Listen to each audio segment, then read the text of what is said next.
আছড়া প্রাথমিক বিদ্যালয়ের এই গ্রীষ্মে যে গাছপালা যত্ন রাখায় খুব মুশকিল হয়ে যাচ্ছে। ছুটি চলছে, দীর্ঘ ছুটি।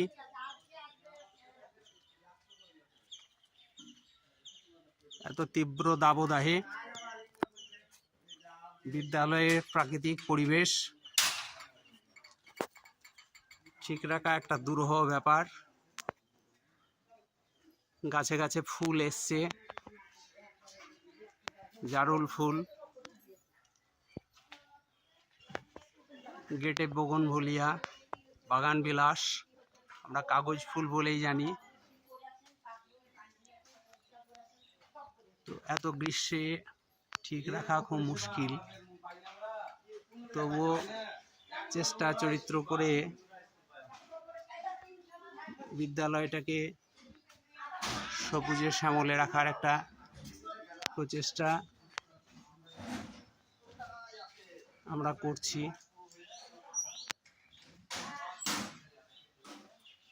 বিদ্যালয়টা প্রতিদিন যদি সকালের দিকে একটু করে খোলা থাকতো তাহলে ভালোই হতো।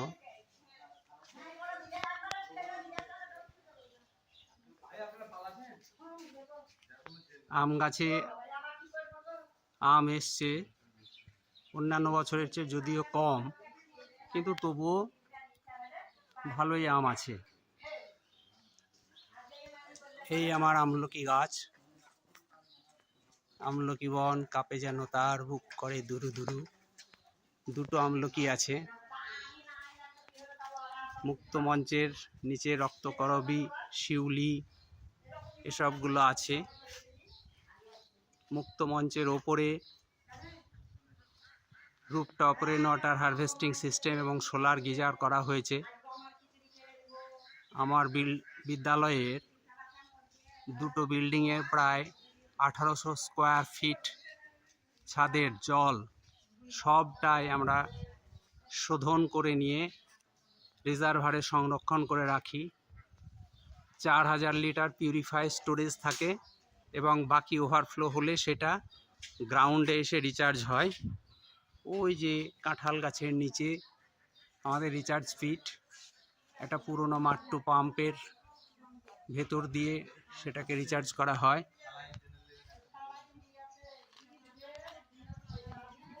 অনেকটাই সাপোর্ট দেয়।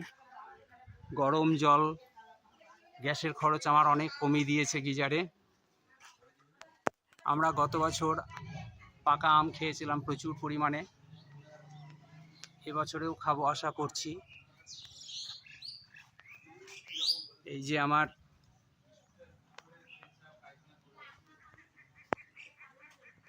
গাছে পাকা আম, এই আম গাছটাই আমার বিদ্যালয়ের সিম্বল।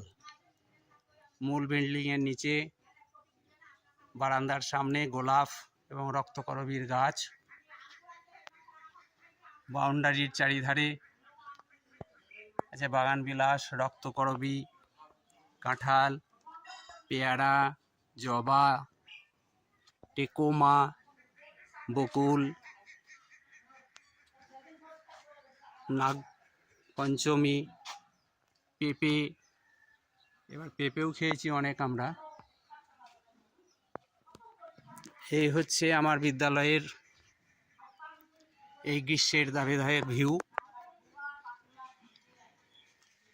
খুব কঠিন কাজ, এখানে মাটি ক্র্যাকি সয়েল, আপনারা দেখতেই পাচ্ছেন গ্রীষ্মে মাটি ফেটে গেছে কতটা। এটা এই দিকের বৈশিষ্ট্য। বাড়িঘর এখানে ঠিক রাখা যায় না, যতই ঢালাই দিয়ে রড দিয়ে কংক্রিটের করি তবুও ফেটে যায়। এর মধ্যেই আমরা আমাদের স্কুলটাকে সাজিয়ে রাখার চেষ্টা করি। এটা আমার কনফারেন্স রুম, এখানে স্মার্ট কম্পিউটারে ক্লাসও হয় প্রজেক্টরের মাধ্যমে।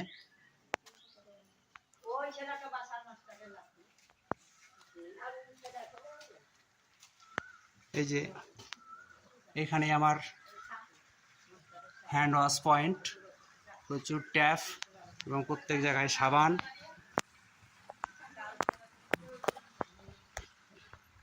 এটাই রিচার্জ পিট। আর এই হচ্ছে আমার কাঁঠাল গাছ। এবার ইঁচড় তো অনেক খেয়েছি বেশ কিছুদিন, কিন্তু তবুও অনেক কাঁঠাল আছে। এই কাঁঠালগুলো এবছরে আমরা আশা করছি পাকায় খাবো।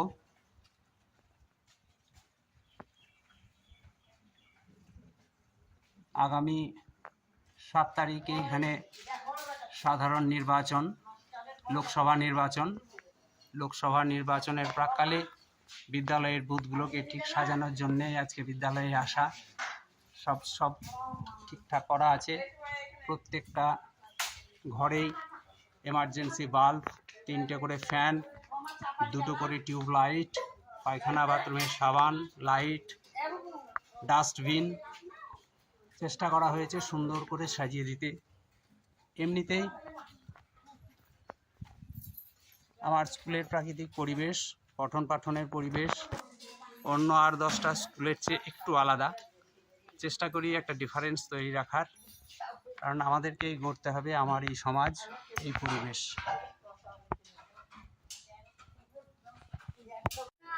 বলো কেন করছি এটা বোঝা আমাকে পায়ের উপর আমরা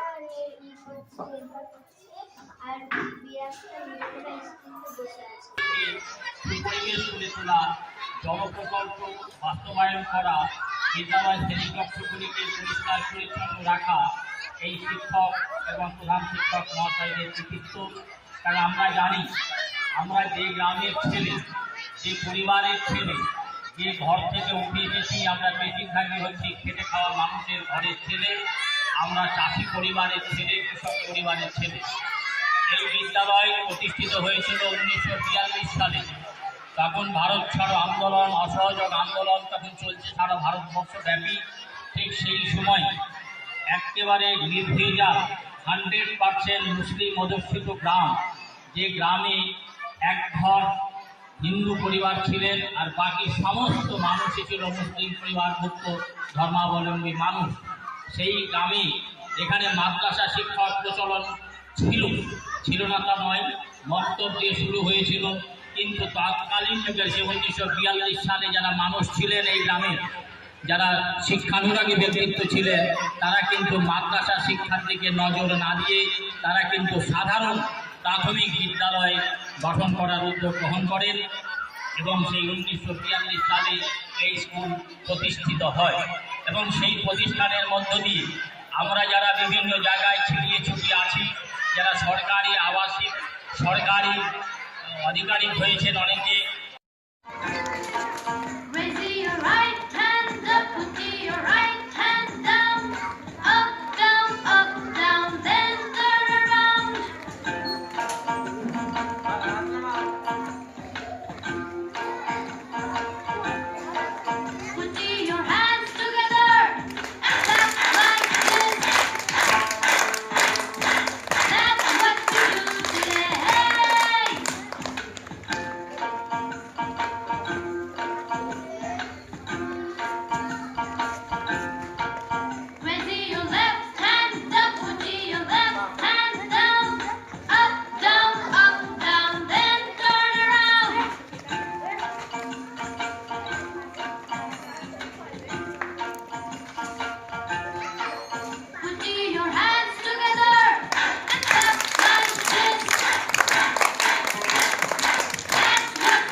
চাষের সঙ্গে যুক্ত হবেন বা আমাদের এখানে মিড ডে মিলে রান্না করেন দিদিরা তারা আছে, তাই তো? এবং কিছু ছোট ছোট কচি একটা পেঁপে, আমাদের বাগানের পেঁপে, বাগানের পেঁপেটা আমরা আজকে পেরেছি, তরকারি হবে। তা আমরা একটা শিক দিয়ে এই পেঁপেটাকে গেঁথে দিয়েছি, তাই না? তো একটু নাড়ালেই কি হবে, এটা পড়ে যাচ্ছে, তাই তো?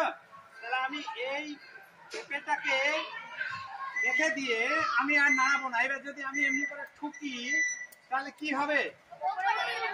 এবার পেঁপেটা আমি ঠুকছি, তাহলে পেঁপেটা কি পড়ে যাচ্ছে? পেঁপেটা আস্তে আস্তে কি হচ্ছে? তাহলে একটা দেখেছো, পেঁপেটা উপরে উঠছে আস্তে আস্তে। তাহলে এইখানে পেঁপেটা ছিল, কিন্তু এখানে উঠে গেল, অথচ আমি ওকে মারছি, নিচে ফেলে দেওয়ার চেষ্টা করছি, তাহলে পড়ছে না, তাই তো? কেন পড়ছে না বলো তো? তোমরা কেউ পারবে এটা করতে? কেন করছে না? চার্য ধর্ম, তাই না? যে এটা স্থির ছিল, এবার আমি যখন বল প্রয়োগ করছি, এইটাকে রডটাকে বল প্রয়োগ করছি, এই রডটা নিচে নেমে যাচ্ছে, কিন্তু পেঁপেটা নিজের জায়গাতে ঠিক থাকছে। আর তোমরা কেউ একজন করো, বড় যে মাথায় যে বড় সে করবে, এটা জোরে জোরে ঠোকা দিতে হবে, এটা গাঁথো গেঁথে ওরকম জোরে জোরে ঠোকো। আচ্ছা, এটা দাও, দিয়ে আবার করো।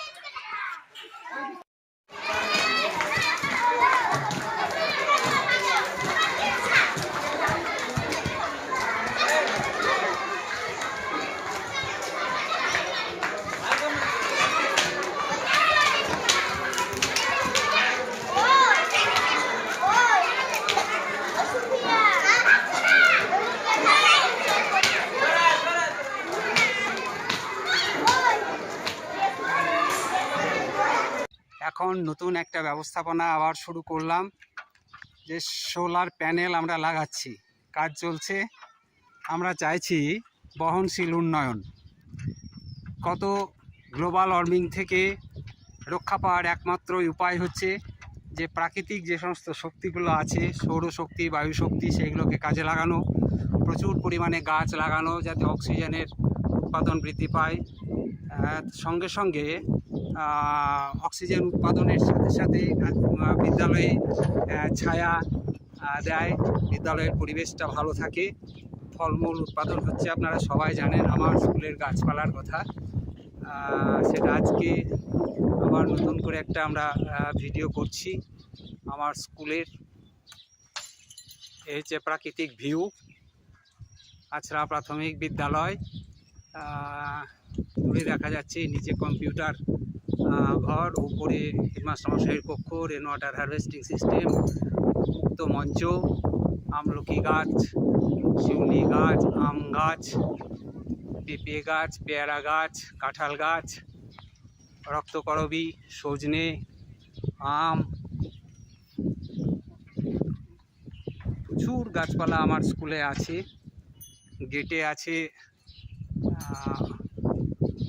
কাগজ ফুল, খুব সুন্দর রং। আজকে বৃষ্টি হয়েছে, বৃষ্টি স্নাত বিদ্যালয়ে বিকেলবেলার এই দৃশ্য। আমরা চাইছি যে হিট রেজিলেন্ট একটা স্কুল তৈরি করতে, যে স্কুল হবে গ্রিন, ক্লিন এবং সাস্টেনেবল। কমিউনিটি মোবিলাইজেশন করে, মানুষকে বুঝিয়ে, মানুষের সহযোগিতায় অর্থ সংগ্রহ করে আমরা এই সোলার প্যানেলটা সেট আপ করাচ্ছি। আশা করছি আমাদের দেখাদেখি জনগণ সচেতন হবেন। বিভিন্ন প্রতিষ্ঠান নিজ নিজ উদ্যোগে, ব্যক্তি উদ্যোগে তারা এই ধরনের কার্যক্রম চালু করবেন।